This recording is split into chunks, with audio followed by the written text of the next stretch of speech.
For years, he sat behind those cold metal bars, watching as people strolled by his cage. Their faces lit up with joy as they picked out puppies, signed papers, and left with their new furry friends. But no one ever stopped for him. Hope had faded, until one day everything changed. A couple paused in front of his kennel, their eyes fixed on him. At first, he thought they were just like the others, curious but uninterested. But then, to his surprise, they pointed at him. The shelter worker nodded, papers were signed, and in that moment, he realized he was going home. What happened next was unexpected. Hunter had lost track of how long he had been in the shelter. Days turned into weeks, weeks into months, and months into what felt like forever. Initially, he had been hopeful, jumping to his feet and wagging his tail every time someone entered the adoption area, pressing his nose against the bars, praying that today would be the day. But it never was. He watched countless dogs come and go, each one leaving with a new family while he remained behind. The energetic puppies, the small breeds, even some older dogs, all of them were chosen before him. He tried everything to get noticed. He barked excitedly like the younger dogs, but that didn't work. He sat quietly, looking up with pleading eyes, hoping for sympathy, but that failed too. Eventually, he stopped trying. Now, when people walked by, he barely lifted his head. What was the point? The shelter was a loud, chaotic place. Dogs barked constantly. The air was filled with the smell of disinfectant, and the concrete floors were always cold. Volunteers came and went, feeding them, cleaning their cages, and occasionally taking them for short walks outside. But Hunter never felt free. His cage was small, just enough for him to turn around. His food bowl was always filled, but the kibble was dry and tasteless. The only warmth he felt was when a staff member stopped by to scratch behind his ears, but those moments were rare. At night, when the barking quieted and the lights dimmed, he remembered a different life, a life with a home, a warm bed, a backyard, to run in, and a person who loved him. But that felt like a distant dream now. He was just another forgotten shelter dog, waiting for a chance that might never come. Then one afternoon, something shifted. He was curled up in his usual spot, resting his head on his paws, when he noticed movement outside his kennel. A man and a woman stood there. He had seen many visitors before, but these two didn't move on. They were looking at him. He lifted his head slightly, but didn't get up. They spoke in hushed tones to the shelter worker, who nodded. Moments later, the latch on his cage clicked, a sound he hadn't heard in ages. A leash slipped around his neck, and a voice called his name. For the first time in what felt like forever, he stepped outside. The air felt different. For so long, the only world Hunter had known was the cramped space behind those metal bars, the scent of disinfectant, the noise of barking dogs, and the cold floor. But now, as he took his first steps outside, everything felt unfamiliar, almost overwhelming. The leash around his neck was loose, but the shelter worker gently guided him toward the front of the building. His paws touched the tile floor, and he hesitated. Where was he going? He had been out of his cage before, but only for short walks in the small play area behind the shelter, always brought back to the same small space that had become his prison. This time felt different. He could feel the eyes of the other dogs watching him as he passed their kennels. Some barked, others whined, but most just stared, silent and curious. They had seen other dogs leave before and knew what it meant. Hunter kept walking. The shelter worker led him through a hallway and toward the glass doors at the entrance. Beyond the doors, sunlight streamed onto the sidewalk, cars passed by, and a warm breeze rustled the trees outside. It had been so long since he had truly been outside. The couple waited for him near the front desk. The man held a stack of papers while the woman smiled softly, kneeling slightly as he approached. Hunter stopped, unsure. The worker gave the leash a gentle tug. "It's okay, buddy," the man said, his voice calm and steady. Hunter blinked, studying them. He had seen so many people walk past his cage without a second glance, but these two had stopped, and now they were taking him somewhere. The worker handed the leash to the man. Hunter stood still, not knowing what to do. The woman reached out, extending her hand for him to sniff. He hesitated before lowering his head slightly, his nose twitching as he took in her scent. She smelled, different from the shelter workers, like lavender and something warm, something familiar. The woman's smile widened. "You're coming home with us," she whispered. Home. That word stirred something deep within Hunter's chest. He had almost forgotten what it meant. The man finished signing the paperwork, and the shelter worker stepped back. Just like that, Hunter was no longer a shelter dog.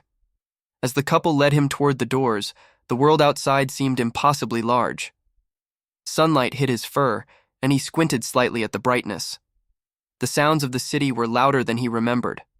Cars, voices, birds chirping. Then he saw the car. The woman opened the back door, motioning for him to hop in. Hunter hesitated, his body tensing for a moment as an old memory surfaced. The last time he had been in a car hadn't ended well. The hesitation must have shown on his face because the man knelt beside him, gently rubbing his back. "It's okay, buddy," he said softly. Hunter looked up at him, sensing something patient and kind in the man's eyes. Slowly, carefully, he stepped into the car. The door closed, and the woman turned to the man, squeezing his arm. "I can't believe it," she whispered. "He's really ours." The engine started, and as the car pulled away from the shelter, Hunter laid his head down, resting on his paws. He didn't know what awaited him, but for the first time in a long time, he allowed himself to believe that maybe, just maybe, this time would be different. The car ride was quiet. Hunter lay in the back seat, his body still, his breathing slow. The hum of the engine and the rhythmic movement of the car felt familiar, yet completely different from what he had known before. He had been in a car once, but that memory was not a good one. It was the last time he had seen his old home, the last time he had felt a familiar touch. That day had ended in confusion, fear, and a place he never expected: the shelter. So now, as the tires rolled over the pavement and the city passed by outside, Hunter didn't let himself relax just yet. He didn't know where they were taking him. The woman Emily turned in her seat, glancing back at him. "He's so calm," she said softly. "He's probably unsure," Daniel replied, keeping his eyes on the road. "It's a lot of change." At once, Hunter flicked his ears, listening. He could sense the emotion in their voices. Soft, patient, careful. They weren't rushing him. They weren't forcing him. That was different. As the car slowed, the outside world changed. The tall buildings and noisy streets faded, replaced by quieter roads, trees, and houses with wide yards. Finally, they stopped. The sound of the engine disappeared, leaving only the soft chirping of birds outside. Hunter lifted his head. The door opened, and fresh air rushed in, warm and filled with unfamiliar scents. Daniel reached into the back seat and gently clipped the leash to Hunter's collar. "All right, big guy," he said. "Let's go home." Home. There was that word again.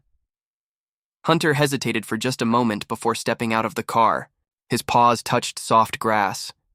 It wasn't cold concrete. It wasn't the hard, unforgiving floors of the shelter. It was real, living earth beneath him. He stood still, scanning his surroundings. A house stood before him, simple but welcoming. The porch had a wooden bench, and flowers were planted near the walkway. The air smelled of fresh-cut grass, and something he couldn't quite place, something warm, something safe. Emily knelt, a few feet away, holding the leash loosely in her hands. "You're okay," she said softly. "Take your time." Hunter looked at her, then at Daniel, who stood beside her. They weren't pulling him. They weren't hurrying him inside. They were letting him decide. Slowly, cautiously, Hunter took a step forward, then another. As he walked through the front door, he felt something unfamiliar stir deep inside his chest. A feeling he hadn't allowed himself to have in a long, long time. Hope. As Hunter stepped through the front door, he paused. The house smelled different from anything he had known in a long time. It wasn't the sharp scent of disinfectant from the shelter, nor the overwhelming mix of dog food and metal cages. Instead, it was warm wood, fresh laundry, and something faintly sweet, maybe food. His nails clicked softly against the hardwood floor as he cautiously took another step. Emily and Daniel stood nearby, watching him but not forcing him to move. They were waiting. He wasn't used to that. In the shelter, everything was on a schedule. Workers came in, fed the dogs, cleaned the cages, and took them out when they had time. No one waited for a dog to feel ready. Hunter turned his head slightly, scanning the room. The furniture was soft and inviting, a couch, a rug, a dog bed in the corner, a dog bed. He hesitated. It had been so long since he had a place of his own. Emily crouched down near the bed, patting the cushion. "Come here, buddy," she said gently. Hunter looked at her, then at Daniel, who stood beside her with his hands in his pockets, relaxed but observant. They weren't making him do anything. Still, the idea of lying down in that bed felt wrong, as if getting too comfortable would mean it would be taken away. Instead, he walked toward the couch, sniffing the fabric. He didn't jump up. He knew better than that. Emily smiled. "You can go up if you want," she said, sitting on the floor beside him. Hunter flicked an ear. She was giving him permission. He wasn't sure what to do with that. At the shelter, there were strict rules. Dogs weren't allowed on furniture. They weren't allowed to roam freely. There was no softness, no comfort. Hunter hesitated, then carefully lowered himself to the floor near the couch. That seemed safer. Emily reached out her hand, hovering for a moment before she slowly, gently ran her fingers along his back. He tensed for just a second, then let out a quiet breath. It had been so long since anyone had touched him like that, not out of obligation, not as part of a routine, but just to be kind. Daniel sat down in a chair across the room, watching quietly. "He's figuring it out," he said. Emily nodded. "Yeah, he'll need some time." Hunter closed his eyes for a moment. Time? Would he really be allowed that here? Or was this just another temporary stop before he was taken away again? He didn't know yet. But for the first time in years, he wasn't behind bars. And that was something. The first few days in his new home were quiet. Hunter moved cautiously through the house, learning its scents, sounds, and patterns. He didn't roam far, always keeping close to the walls, never venturing too deep into the unfamiliar space. Daniel and Emily gave him space. They didn't crowd him or force affection on him. They spoke softly, moving at a slow, steady pace, as if they understood that trust couldn't be built overnight. He ate his food, but only when no one was watching. He drank from his water bowl, but would freeze if footsteps approached while he did. He found comfort in small corners where he could observe without being noticed. It wasn't that he didn't want to trust them. It was that he didn't know how. At the shelter, trust had meant getting hurt. Dogs were returned all the time. Families took them home only to bring them back when they decided it was too much. Work. He had seen it happen over and over again. He had learned that hope only led to disappointment. But then one evening, something changed. It was late, the house dimly lit, the soft hum of the television filling the quiet. Emily sat on the couch, a blanket draped over her legs, her fingers running absent-mindedly along the fabric. Daniel was reading something, his brow furrowed in concentration. Hunter lay in his usual spot near the couch, not too close, not too far, just near enough to watch. Then, without really thinking, he moved. It was just a small movement, a tiny shift forward, his paws sliding slightly closer to Emily's feet. She noticed but didn't say anything, didn't reach out. He saw the way her lips curved into a small, knowing smile. A few minutes passed, and he inched forward again. This time, he let his head rest gently against the side of the couch. Emily exhaled softly, but still she didn't touch him. She didn't rush him. She waited. Finally, Hunter let out a deep breath and closed his eyes. It was the first time in years that he had allowed himself to be close to someone, the first time he had let himself relax. For the first time, he started to believe that maybe, just maybe, this was real. Weeks passed, and slowly, Hunter began to change. At first, the differences were small, so small that Daniel and Emily almost didn't notice. He started eating, while they were in the room instead of waiting for them to leave. His tail, once always tucked low, began to lift slightly when he walked. Then came the real change. One morning, Daniel clipped Hunter's leash onto his collar and led him outside. It was a warm day, the sky a soft blue with wisps of white clouds scattered across it. The air smelled of fresh-cut grass and birds chirped from the trees lining the quiet neighborhood. Emily stood by the porch watching as Daniel walked Hunter toward the park down the street. Hunter moved carefully, still. Uncertain, still hesitant, but he was trying. That was what mattered. When they reached the park, Daniel led him toward a grassy field away from the small playground where children played. It was peaceful and open, a place where Hunter could breathe. Daniel knelt beside him and unclipped the leash. For a moment, Hunter just stood there, looking at Daniel and then at the open field. The last time he had been truly free, he had been abandoned. The last time he had run, he had been chasing after someone. Unsure of what to do, he hesitated. Daniel didn't rush him. He simply sat back on the grass, watching and waiting. Then, something shifted in Hunter's mind.